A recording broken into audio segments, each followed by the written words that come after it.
Ayan, paano daw mag-download ng WinRAR or mag-install? Kasi minsan, pag wala kang WinRAR kasi, hindi mo mabuksan yung mga ganitong files o kaya hindi mo ma-extract. Ayan. Kaya pag kailangan may WinRAR ka para ma-open mo yan. Ganyan o, na-open mo.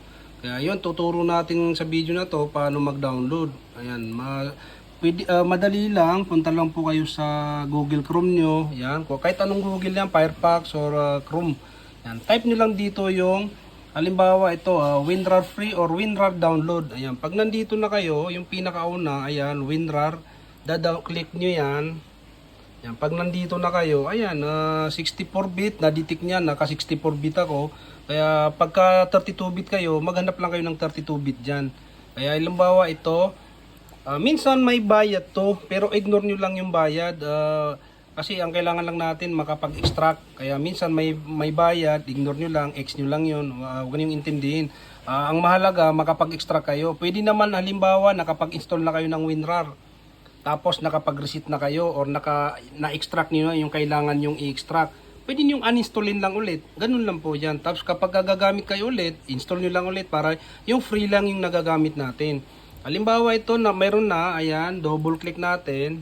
Ito na yung lalabas, tapos install. Ayan, o yan, meron na akong WinRAR. Ayan, yan, minsan may lalabas dito, parang halimbawa yung magbabayad nga. Ito, halimbawa, ito, try natin to. Extract, ayan no. Minsan, pagka ganun, may lumalabas na no, magbabayad daw, ito siya. Yan, may bayad, ayan, tulad niyan no. Ayan, ignore nyo lang yan, X nyo lang yan, ayan, close. Yan, ganun lang, hindi mo kailangan magbayad kasi free lang po yan. Ngayon, pagka kung talagang hindi mo na ma-open kasi may bayad talaga, uninstallin mo, punta ka sa control panel, uninstallin mo doon, mag-install ka lang ulit or mag-download ka ulit ng bago. Kaya yun, ganun lang mag-download o install ng WinRAR para sa mga gustong mag-reset na ito, yung resetter natin minsan kasi nabubura to. Pagka kasi nabura yan, halimbawa buray natin po. Ayan, hindi mo na ito yung iba niraran nila ito, ayan, niraran nila. Ayan, hindi siya gumagana kasi kailangan lang extract yan. Ayan, halimbawa, close ko na yan. Close natin to, ayan.